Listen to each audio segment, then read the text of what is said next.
નમસ્કાર દર્શક મિત્રો, આપ જોઈ રહ્યા છો સત્ય સ્વરાજ ન્યૂઝ। હવે જોઈએ અગત્યના સમાચાર। વડોદરા જિલ્લાના સાવલી તાલુકાના રાણિયા ગામે સસ્તા અનાજની દુકાન આવેલી છે। રાણિયા, મહાપુરા, પરથમપુરા તમામ ગામોના નાગરિકો રાણિયા ગામે સસ્તા અનાજ દુકાને અનાજ લેવા આવે છે। તમામ નાગરિકો શાહ શશિકાંત અંબાલાલની દુકાને અનાજ લેવા આવે છે।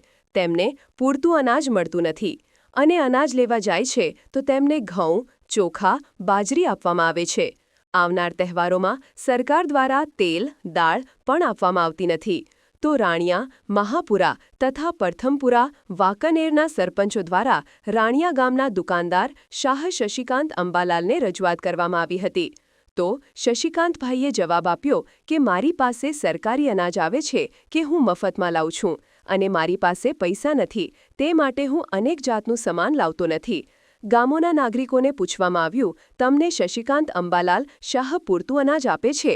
તો ગ્રામજનોનું એવું કહેવું છે કે અમને મહિને પૂરતું અનાજ મળતું નથી, તે માટે રજૂઆત કરવામાં આવી। અનાજ તમને નહીં મળતું?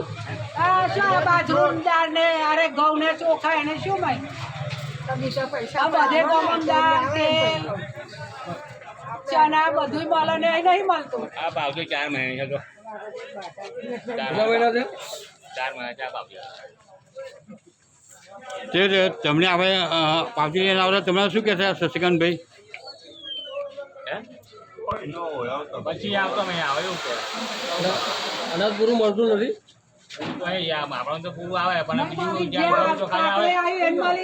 આજરોજ રાણિયા ગામે જે શશિકાંતભાઈ સસ્તાનાની દુકાન ચલાવે છે ત્યાં અમારું પરથમપુરા, રાણિયા અને મહાપુરા 3 ગામનો સમાવેશ થાય છે। પરંતુ હાલ છેલ્લા ઘણા સમયથી અમારા પ્રથમપુરા, રાણિયા અને મહાપુરાના ગ્રાહકોને વારંવાર અનાજ મળતું નથી। વારંવાર અમે સરકારને પણ રજૂઆત કરીએ છીએ તો પણ એનો કોઈ ઉકેલ આવતો નથી। આજે જ્યારે દિવાળીનો તહેવાર નજીક છે તો દિવાળીના તહેવારમાં નથી પબ્લિકને ખાંડ મળી કે નથી તેલ મળ્યું, તો હવે અમે આગળ સરકારને મામલતદાર સાહેબ પર રજૂઆત કરી કે સાહેબ હવે વહેલામાં વહેલી તકે આ ભાઈની જે છે એની કાળજી કરીને કે ભાઈ કેમ અનાજ નથી મળ્યું, અને એ ભાઈ અમને એવું કહેવા માગે છે કે ભાઈ મેં પૈસા નથી ભર્યા। ભાઈ તે પૈસા નથી ભર્યા તો એ તમારો પ્રશ્ન છે, પણ બિચારા ગરીબ લોકોનું શું? મારા પ્રથમપુરાથી રાણિયા 2 કિલોમીટરનો જે રસ્તો છે, પબ્લિક વારંવાર બિચારા ચાલતું આવવું પડે છે।